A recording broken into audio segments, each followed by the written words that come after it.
uppercut, uppercut, sonic boom. Do you know the effective range of a Vector? Because I do. Do you know the effective range of a DP28? Because I do. This is the kind of data that I love because it can really inform the way you play the game and the weapons you select. And I've tested it all. To do this, I got a whole bunch of patrons to help me in a room. Well, a lot of rooms. It took us about 4 or 5 hours, and it took about 20 different people helping to do this. And we set up targets at 50, 150, 100, 200, 250, etc., etc., etc. And then we recorded the single shot damage from each individual round and each individual distance. We put them in a spreadsheet. We took the time to kill of a level 2 vest at that range with the rate of fire, which we already tested, and the bullet speed, which I've already tested. 2 guns are not involved in this, the Uzi and the Tommy gun, because it's incredibly hard to get an accurate bullet speed reading on those guns. They're also not that big a deal because you know what they do. They are CQC weapons. They're not for spraying. They are absolutely not for spraying, and that's not going to surprise anyone. We're going to have a look at the results in just a second, but I haven't included the actual numbers. If you want the spreadsheet that goes with all this stuff, there is a link in my Discord server, and the Discord server is in the description below. Just click on that link in the description below. It will take you to the Discord server. You can join in. There's over 10,000 people there. Lots of commentary, lots of chat. Anyway, let's have a look at the graphs now that we made, and we'll get to it. Okay, let's talk about this graph. This is very, very important. This is the time to kill a level 2 vest for all these weapons. Okay, very, very simple. It goes from 0.00 seconds, which obviously is nothing, all the way up to 1.25 seconds. This is with every shot hitting a level 2 vest that you fire. And we're going to talk a little bit more about that because that's kind of unrealistic. And then we go out here, and that's the range. So at 50 meters, at 0.5 of a second, you'll find is the UMP. Okay. This is where we really get into the weeds, but I need you to bear with me here because this is very, very important stuff. All the 5.56 ARs are the same, and they are represented by this this dashed line here. You can see it, this one here that goes all the way across. That is the G36C, the M416, the SCAR-L, QBZ-95, the AUG, they're all the same.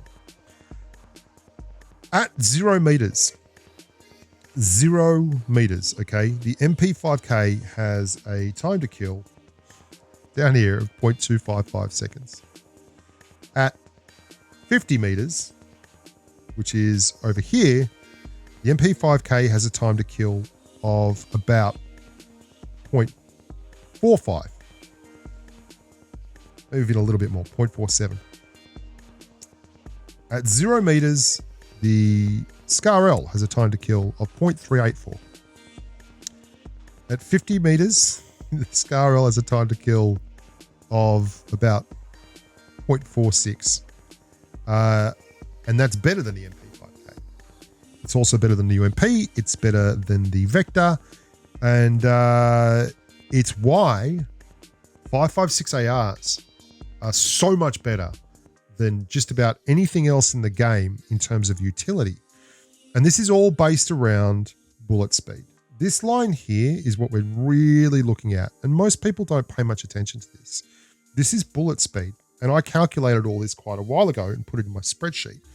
But the other day, we went and finalized the spreadsheet. That's a secret spreadsheet. And I'm not going to show it to you. And I'll maybe talk about that a little more at the end of the video and as to why. This spreadsheet is on my Discord server. Anyway, I think I've already talked about that. The thing that is really interesting here is SMGs have been buffed. This used to be much, much, much worse. Yeah, like so much worse. Guns like the UMP, which have 365 meters a second shell velocity or bullet speed, they start at 0 meters and they're fantastic. But the further out you go, the worse it gets until, and this is the UMP. You can see the UMP up here is that dotted blue line. Okay. That's the UMP going right like that. And this is the 5.56 ARs going like that. And that is at about 30 meters. At about 30 meters, right there, is where you should stop using the UMP.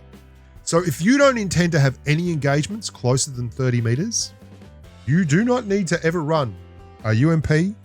And if you don't intend to have any engagements closer than 40 meters, like a Vector or a Bison or an MP5K, yeah, they're never going to happen. This area here, past 50 meters, everyone should be using a 5.56 AR or a 7.62. ARs are king as soon as you get past this range here, and that's at about 40 meters.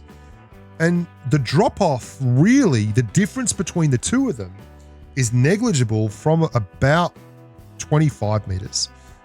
After 25 meters, the value of these SMGs and all the other kind of weapons we're talking about is negligible. Like, it's really, really bad. And you can see the further along we go, the worse this gets. The lower your line here, the better. This is the Mark 14. It is as low as you can get. And when you get out here, the difference between, let's be clear here. You should never use the Bison, right? The Bison sucks. Okay, good stuff. There's other guns that are just so linear, like the VSS, never changes. Just the way the damage in the VSS, it was like a point every 50 meters. Every 50 meters. Just 1 point up, 1 point up, 1 point up. Some guns like the M249, which you can see down here, they are very, very good. And we're actually, the M249 was the only gun that really got closer and closer to the Mark 14 the further out you went. And then we want to talk about some of the, we've looked at the graphs, okay? Let's talk about the real world applications. Because we all know that you're not going to hit every single shot with a Mark 14 at 150 meters, any more than you are going to hit every single shot with an M416 at 150 meters. And you certainly will hit fewer and fewer shots with a Vector or a UMP the further away the target is, because shell velocity works like that. The further away someone is, the harder it is to lead the target unless they run in perfectly straight lines. And that's why it's a double-edged sword. The further away the target is, not only does it take longer for the round to get there, but you're less likely to hit. So it's actually even worse. Guns like the SCAR-L, say, compared to an MP5K or a UMP, they are both firing faster to get it to the target, and they are firing faster to hit the target. So if you think about 100 meters and look at that graph, it doesn't tell the whole story. There is actually an even bigger benefit to running a high-speed AR or DMR or LMG versus, say, an SMG or even an AKM. The lower your shell velocity, the more difficult this is. And that's pretty scary. And it also highlights to me that there are so many situations where I'm running around, or I was previously running around, and I'd be like, what is going on here? Like, this weapon is nowhere near strong enough to SCAR-L. Why is it waxing me at 100 meters when I'm using a UMP? And it's because we just didn't give enough credit to bullet speed. Bullet speed is a super important stat. I always kind of counted it as super important in terms of accuracy, but not so much in terms of damage, because obviously it's a very different statistic, but it does factor into damage, and it's a big damage factor. The reason I cut the graph off at 200 is very obvious, for me anyway. At 200 meters, if you are using a M416 or a UMP, the results are obvious. It's not like you're changing things just because they're based on the graph. You saw that the distances in the time to kill were just getting more and more pronounced. And you're never going to use Vector at 250 meters in full auto.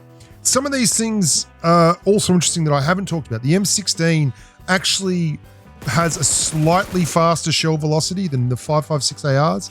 It's very hard to quantify that, but it's 937 meters a second on my math. And that equates to a tiny, tiny benefit to the M16A4. It drops damage even less. It's not including the DMRs. One of the reasons I didn't include the DMRs is because they're not full auto sprays.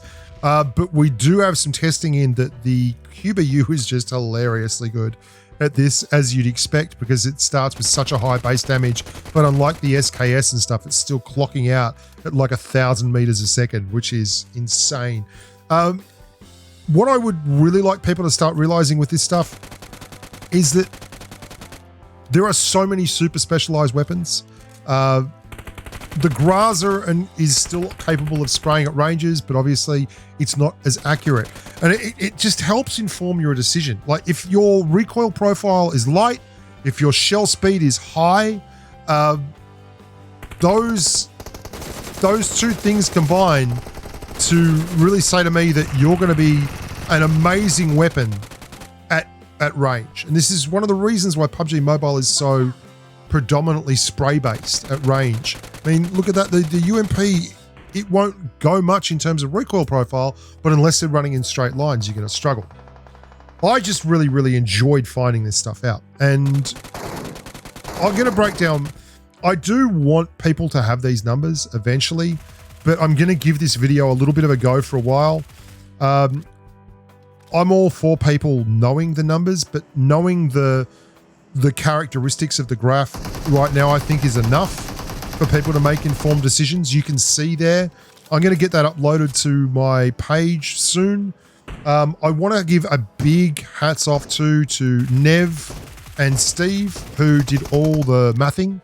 I mean, this is what the cells look like for these data spreads. I didn't do that. I'm just a bloke who has good ideas and a community that can put it into action.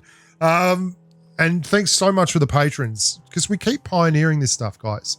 There's a whole bunch of guys and girls who gave us all our data and have been giving us all our data for a long time. And they don't ask for anything. They just literally go and jump in a room and give their time. And that's pretty impressive that, you know, they do that. Anyway, if you have any questions, leave them in the comments below. I'll get to them. Join the Discord server. I'll put a link up to the spreadsheet for you. And as always, stay safe on the battlefield. Bye for now.